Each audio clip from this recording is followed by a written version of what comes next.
Suraxanada Novruz bayramı təntənəli qeyd olunub.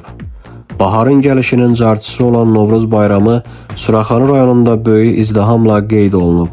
Martın 17-sində Atəşgah məbədi Dövlət Tarix Memarlıq Qoruğunda Suraxanı rayon icra hakimiyyətinin təşkilatçılığı ilə şəhərsalma və memarlıq ili çərçivəsində Baharın Memarlıq İzi adlı Novruz festivalı keçirilib.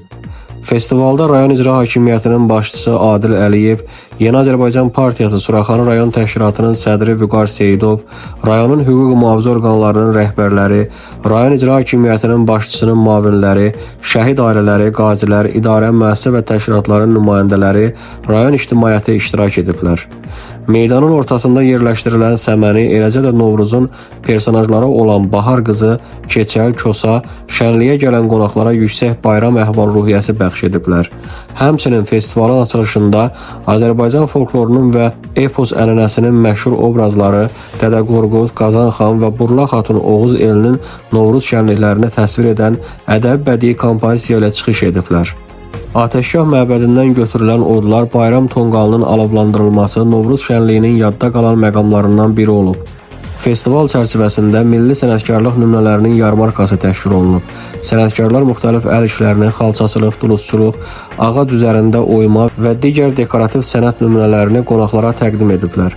Bayram şənliyində qəsəbə nümayəndəliklərinin, bələdiyyələrin və mədəniyyət evlərinin təqdimatında müxtəlif sənət nümunələrinin nümayiş olunması, cəngi sədaları altında pəhləvanların və idmançıların rəngarəng çıxışları, kəndirbazların akrobatik hərəkətləri qonaqların əhval-ruhiyyəsinə bayram ovqatı qatıb.